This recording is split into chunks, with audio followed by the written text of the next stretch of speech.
Hi friends, welcome to இதன்ஸ் kitchen. நம்ம இதன்ஸ் கிச்சனில் இன்றைக்கி கல்யாண வீட்டு இன்ஸ்டன்ட் ஊறுகாய் தான் செய்ய போகிறோம். பச்சை மிளகாயும் மாங்காயும் வச்சு செய்ய போகிறோம். இந்த ஊறுகாய் ஒரு மாதம் வரைக்கும் கெட்டு போகாது. நம்ம ஃப்ரிட்ஜில் வைக்காமல் வெளியில் வச்சுருந்தாலுமே ஒரு மாதம் வரைக்கும் கெட்டு போகாது. சாம்பார் சாதம், தயிர் சாதம், எந்த குழம்பாக இருந்தாலும் இது சேர்த்து சாப்பிட்றதுக்கு நல்லாயிருக்கும்.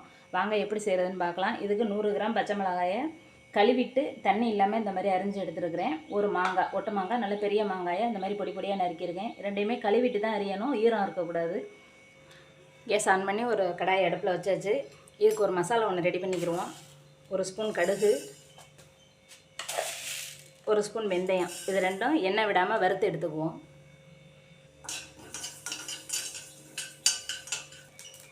கடுகு பொரிஞ்சிருச்சு, இப்போ எடுத்துடலாம். இப்போ ஊறுகாய் தாளிக்கிறது கடாயை அடுப்பில் வச்சுட்டு ஒரு 100 நல்லெண்ணெய் சேர்த்துக்கிறேன். எண்ணெய் சூடாயிருச்சு. 1 ஸ்பூன் கடுகு சேர்த்துக்கிறேன்.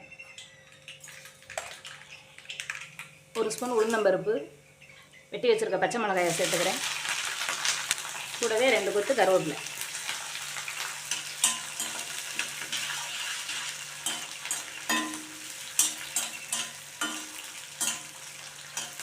நம்ம வறுத்த கடுகு வெந்தயத்தை பவுடர் பண்ணிக்குவோம். மிளகாய் நல்லா வதங்கணும், அப்போ தான் சாப்பிடும்போது உரைக்காது. இப்போ நறுக்கி வச்சுருக்க மாங்காயை சேர்த்துக்கிறேன்.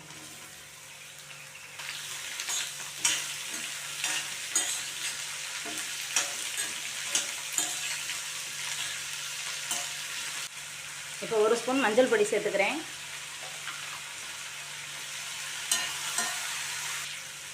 தேவையான அளவு மிளகாய் பொடி.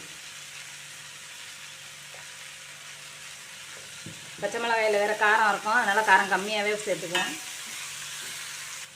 ஒரு லெமன் சைஸ் புளி எடுத்து கரைச்சி வச்சுருக்கேன். இப்போ அதை சேர்த்துக்கிறேன்.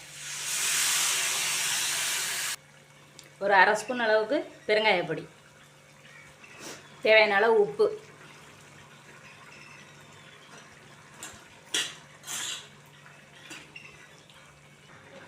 இப்போ நம்ம பொடிச்சு வச்ச பொடியை சேர்த்துக்குவோம்.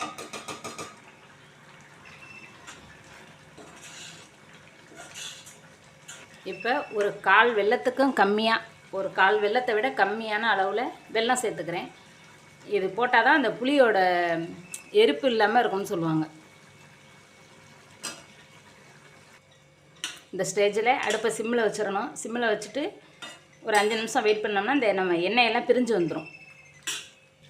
அவ்வளோதான், நமக்கு ஊறுகாய் ரெடி ஆயிடுச்சு. கேஸ் ஆஃப் பண்ணிடலாம். பாருங்கள், நல்லா சூப்பராக கல்யாண வீட்டு ஊறுகாய் நம்ம வீட்டில் ரெடி ஆயிடுச்சு. இதில் கேசரி கலர் வேணும்னா சேர்க்கலாம், நான் சேர்க்கலை. சமயக்காரங்களாம் அதை சேர்த்து தான் செய்வாங்க.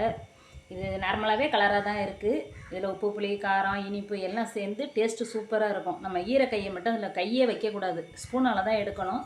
இது ஆறுனதுக்கப்புறம் ஒரு கண்ணாடி பாட்டிலில் மாற்றிட்டு இது 1 மாதம் வரைக்கும் கெட்டு போகாது. அதுக்கு மேலேயும் கெடாமல் இருக்கும். நம்ம அந்த கை, தண்ணியோட ஈரமான ஸ்பூனு இந்த மாதிரி போட்டு அதில் எடுக்காமல் இருந்தோம்னா இது 1 மாதத்துக்கு கூடவே கெட்டு போகாமல் இருக்கும். டேஸ்ட்டு நல்லாயிருக்கும். தயிர் சாதத்துக்கெல்லாம் ரொம்ப நல்லாயிருக்கும். இதுபோல் நீங்களும் செஞ்சு பாருங்கள். இந்த வீடியோ பிடிச்சிருந்தால் லைக் பண்ணுங்கள், ஷேர் பண்ணுங்கள், சப்ஸ்கிரைப் பண்ணுங்கள். தேங்க்யூ.